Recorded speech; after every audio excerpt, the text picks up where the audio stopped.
So imagine a friend who's baking a blueberry pie. He follows his grandmother's recipe exactly, but it turns out awful. It's dry, it's unpleasant to eat, but he keeps making the pie strictly by grandma's recipe over and over again. For years, everyone's like, dude, I can't stand this pie. But he's like, that's how grandma made it, because that's her blueberry pie recipe.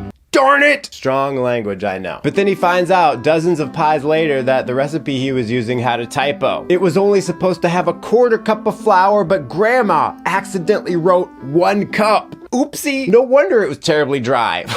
Immature ISTJs have a knee-jerk reaction to defend the status quo and struggle to differentiate between the letter and the spirit of the law. However, a mature ISTJ understands the bigger picture and the greater purpose of the rules and systems. They prioritize the spirit of the law over those individual rules or steps, ensuring that the intended outcome is achieved, especially if it's a blueberry pie. Imagine you and some friends are going to the movies at 2 p.m. But at 1:45, one friend is like, oh, I can't make it at 2, let's meet up at 5. So everyone is like, okay, and they meet up at 5, but then that friend isn't even there. So you call him up and he's like, yeah, I don't feel like seeing a movie. Have fun without me. Are you fudging with me right now? Immature ISFPs can come across as inconsiderate because they assume that everyone is making decisions in the same way that they are, which is, what do I feel like doing? That's what I'm gonna do. Mature ISFPs fully understand the importance of respecting how their decisions impact others. These ISFPs think much farther down the road in order to make sure that their actions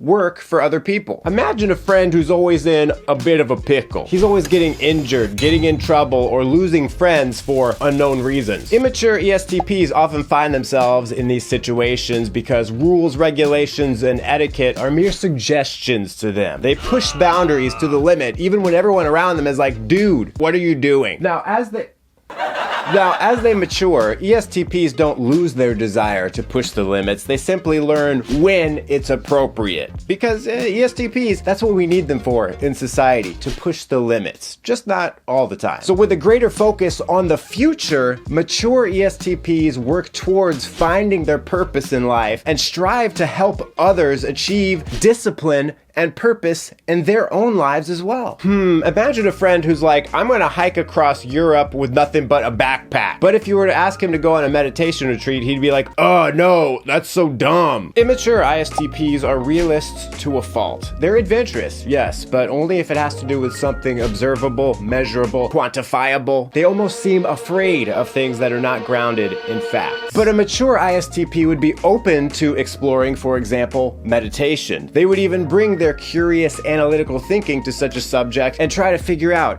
how does meditation really work? Like cognitively, scientifically, factually, and how can we then use that knowledge to benefit everybody? Imagine a friend who really wants to go to University A, but he ultimately goes to University B because his dad really liked University B and wanted him to go there. Immature ISFJs struggle to assert their decisions, wants, and needs because they're easily influenced by others' emotions. This leads to the question of, who am I? A lot, as they struggle to define themselves. Mature ISFJs develop a strong sense of self and stand by their decisions even if they may upset others. They're able to evaluate their reasoning for their choices, and they won't sacrifice their path in life to appease others. Imagine a friend who's kind of stressful to hang out with because he makes unilateral decisions for the whole group all the time. Like, okay gang, we're gonna solve this mystery right now. And you're like, what? I thought we were just like hanging out and eating Scooby snacks. Immature ESTJs take charge in every situation, whether it's appropriate or not. And while this behavior can be beneficial in business settings, it can be a real buzzkill if you're just trying to have a little fun, like we do on the Frank James channel. Mature ESTJs are able to turn off their take charge attitude when it's not needed, allowing them to navigate social situations gracefully. By being flexible and listening to others, they can make their friends and family feel more comfortable and at ease. Imagine telling a friend that something is a bad idea, but he's like, well, I don't know until I try it, and then he does it, and it turns out you were right and it was a bad idea. An immature ESFP's life can quickly become a string of mistakes and messes that could have easily been avoided if they'd just listened. They often ignore the warnings of others and just jump headfirst into disastrous situations. Why?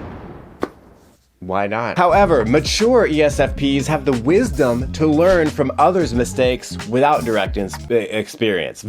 Instead of repeating the errors of the past or other people's pasts, they explore with caution and make informed decisions. Imagine a friend who stops talking to everyone in his life for the 4 months leading up to a marathon he's gonna run. He doesn't even reach out to his mom to wish her a happy birthday. Sure, he might win the race, but he lost the hearts of those around him.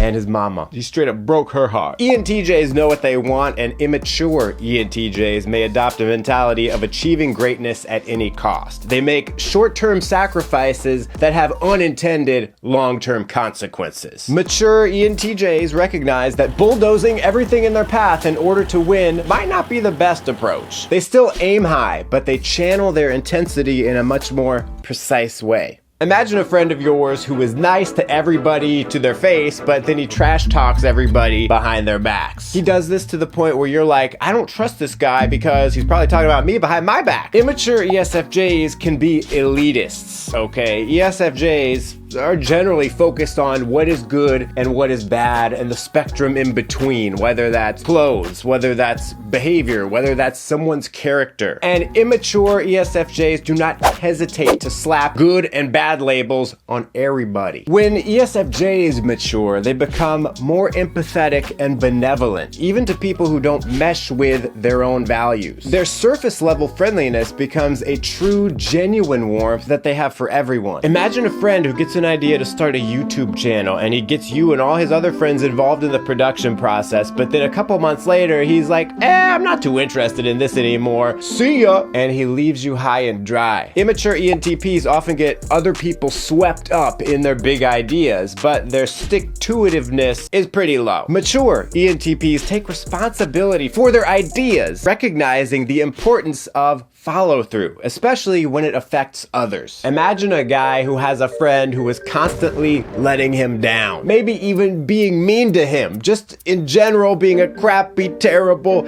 stupid, poopy friend.